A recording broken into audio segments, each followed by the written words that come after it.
Nasal bleeding or nose bleeding is a common phenomenon, not just in adults, even in children. Some have it when they lift weights, some have it when they start crying, some get nasal bleeding when they go out in the heat and come back, and some continually, frequently have nasal bleeding without understanding what is the real cause for it. So today we will understand some science about nasal bleeding, what are the causes, what are some natural treatments, and what are the wrong treatments or myths that we have been following for generations altogether to stop nasal bleeding. Let's begin. Vitamin K1 is responsible for a lot of clotting functions into your body.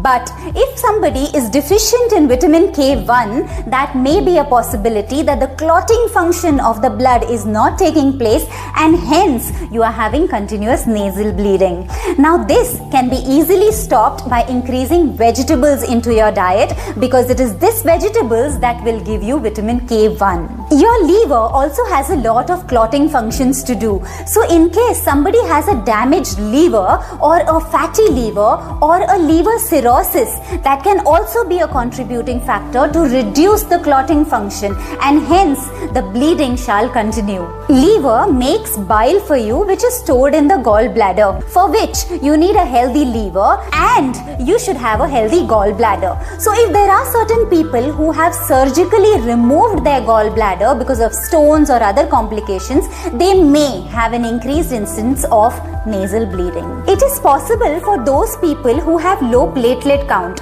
It could be because of leukemia, or it could be anemia, or it could be low iron, or it could be low B12, or it could be liver cirrhosis, any damage to the liver, fatty liver, etc. Or it could even be chemotherapy. Any of the reasons, if some people, even virus like a dengue fever, if somebody has low platelets, that can reduce the clotting function, and hence your nasal bleeding shall continue. Check your medications. So if somebody is used to certain blood thinning medications like your warfarin, or it could be over the counter aspirin, ecosprin, etc., these may lead to nasal bleeding because it has a blood thinning function. Sinuses can be another contributing factor. So any allergy, any infection, or any viral infection that may come into you, leading to irritation of your mucosal membranes, may lead to nasal bleeding. High BP is said to have a direct correlation with your nasal bleeding. So high BP puts a lot of strain on your blood vessels, and there are a lot of fragile capillaries in the sinus region, and in case you have a high blood pressure, it may put strain on these fragile capillaries, leading to nasal bleeding. It is said that certain addictions like cocaine, etc., may also lead to nasal bleedings, or cancer, wherein your platelets anyways go down, the clotting function reduces and can lead to nasal bleeding. A lot of dry fruits, etc., today are packed with sulfite-based preservatives, and these sulfite-based preservatives are known to cause nasal bleeding. So in case you have your prunes and your apricots and your raisins, etc., packed with preservatives, then you need to keep a check on that, because it causes irritation in your sinuses.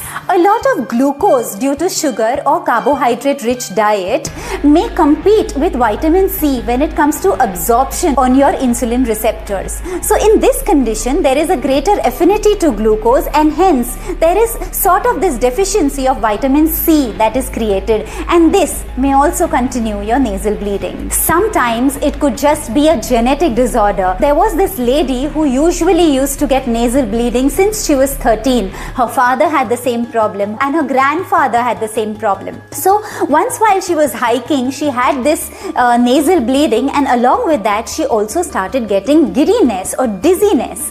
When they did a CT scan of her lungs, they figured out that there was an enlarged blood vessel.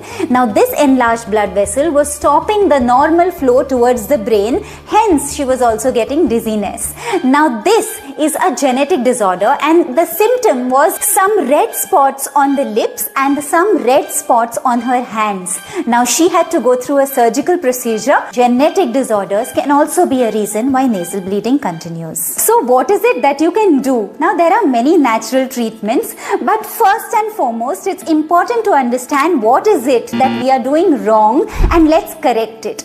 Most common mistakes when people have nasal bleeding is that they start looking upwards. When they start looking upwards, they take their nose up in the assumption that this will stop the blood flow coming down. This may prove very, very fatal, because when you start looking upwards, there are chances that you may swallow your own blood.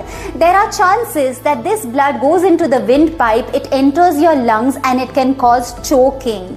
Now there are chances that it may lead to nausea, it may lead to vomiting as well. And hence, looking up when you are having nasal bleeding, it's absolutely not a good idea. The best idea is to lean forward and hold your nose in this softer area so as to stop and make sure that the blood clots naturally. Lean forward, press it in the soft area for about 10 minutes, till such time that you're holding it here. Breathe through your mouth and continue doing this for about 10 minutes. If after 10 minutes also the bleeding does not stop, you may want to continue it for another 5 minutes, after which most likely the nasal bleeding stops. But if it is still not stopping, you may have to go into the emergency room or check with a hospital. On a more regular basis, it's a good idea to not blow your nose very, very vigorously. Go slow, understand that there are fragile capillaries there, and do not blow hard. It's also not a very good idea to peck your nose or put your finger inside your nose,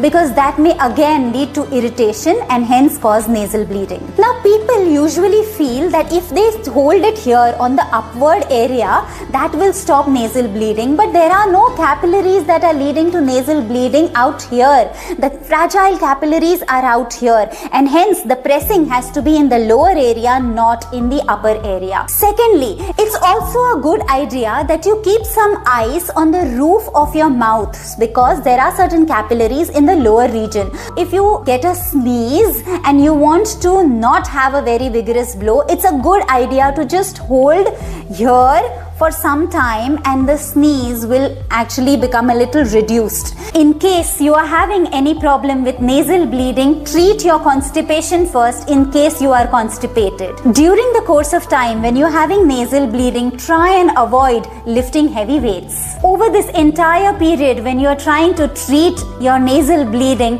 have only warm drinks, hot drinks, and do not have anything ice cold. Sometimes excess pollution or going out into dry areas may lead to certain dryness in your nose, and this dryness can also irritate the fragile capillaries and lead to nasal bleeding. What you could do is follow the process of Nasyam as suggested in Ayurveda. So while sleeping, 1 drop of ghee in one nostril, 1 drop of ghee in another nostril is called the process of Nasyam. It will moisturize your nose and make sure that this nasal bleeding is not happening because of dryness, if any. I hope this has helped in understanding the science behind nasal bleeding and what are certain natural treatments that can cure it.